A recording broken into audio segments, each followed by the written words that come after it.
اللہ الرحمن الرحیم۔ عزیز بچوں، آج 21 ستمبر 2020 5ویں کی اردو گرامر کا ایک موضوع ہے، لفظ اور اس کی اقسام۔ تو ہم دیکھتے ہیں کہ لفظ کس سے کہتے ہیں۔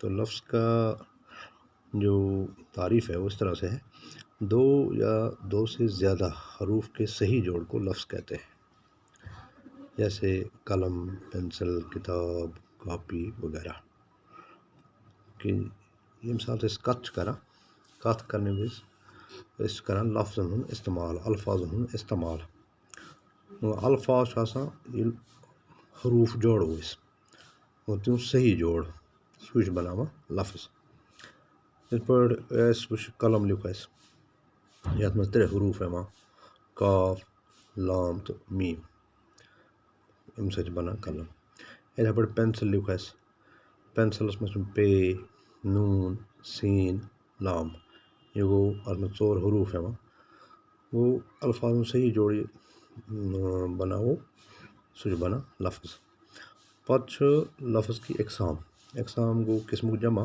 کہ لفظ کس قسم تو لفظ کی 2 قسمیں ہیں، ایک کو کلمہ کہتے ہیں اور دوسری کو محمل کہتے ہیں۔ اب دیکھتے ہیں کلمہ کیا ہوتا ہے۔ با معنی لفظ کو کلمہ کہتے ہیں کہ سو لفظ یت معنی اس معنی دی اس مطلب دی سو کو کلمہ، جیسے قلم، کرسی، کتاب، بستہ وغیرہ اس ہر لکھمت آلریڈی۔ دویم بے محمل، تو بے معنی لفظ کو محمل کہتے ہیں کہ سو لفظ یت معنی نیر کہ یت معنی کی سو گو محمل، جیسے ولم اس ونو کے ساتھ قلم ولم، کرسی ورسی، کتاب وتاب، بستہ وستہ۔ بستہ کہتے ہیں بیگ کو جو آپ کے پاس ہوتا ہے جس میں آپ کتابیں رکھتے ہو، تو اس کا جو محمل ہے وہ ہے وسطہ۔